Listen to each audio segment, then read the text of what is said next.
I've wanted to be in forestry ever since about grade 8. We had a visitor come into our class, and just from everything they had spoke about, and the being outdoors and working with people and the public and the wildlife and the forest.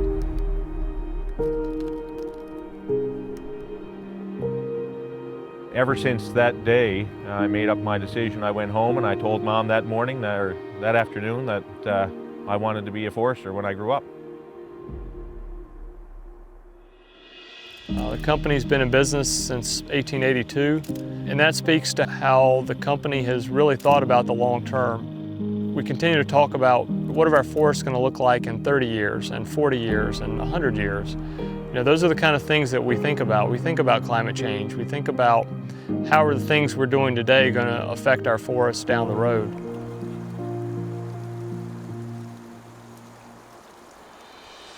I think when a forester looks at a forest, they see something very different than probably most people, because they're thinking about what that forest will become, not just what it is today. You know, once we plant it, once we grow it, once we tend to it and care for it, how will that forest benefit us?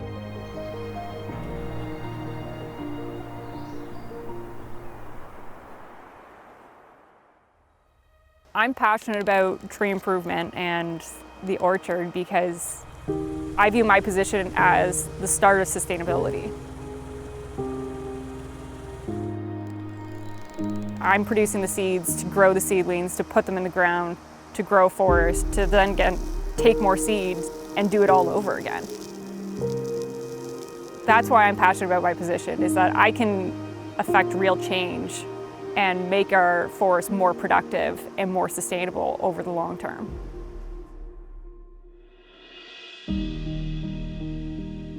You know, one of the things we have to do as managers today is manage the forests for the future generations. So we have to make sure that we're making the best decisions with the best knowledge that we have today. So we always have to be chasing better information, better understanding, so we can make the better decisions on the ground today.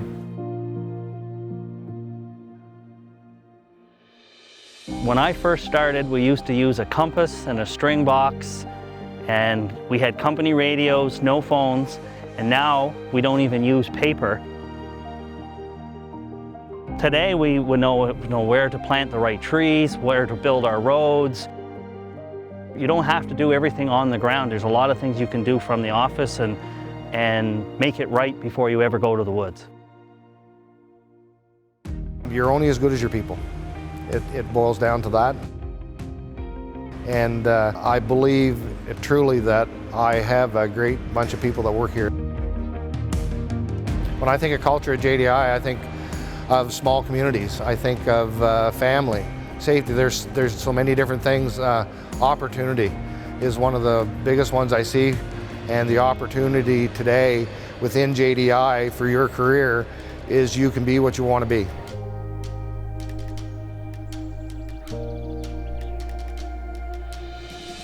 Well, safety at JDI, it's number one. It means that everybody, when they go to work, they're doing things to make sure that they protect themselves, but everybody around them as well. We want to make sure that everybody comes in the morning, gets to go home at night. It's a very important part of our business. You know, if it's not safe, we don't do it, and that's the way we function. I grew up in the forestry business. I was part of a third-generation family business, and one of the things that I learned from my dad and grandfather was that if you're going to be in a community, you're going to be in one spot, you've got to have a good relationship with that community, because you're going to employ folks there and they're going to be involved in the community, and it's very integrated. And I see the same thing at JDI.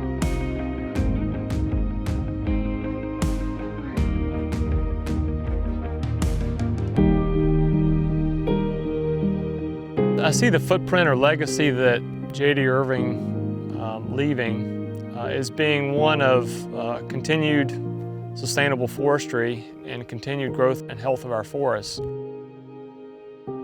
To me, that tells me that the company is thinking long-term, that their heart is where the forests are basically.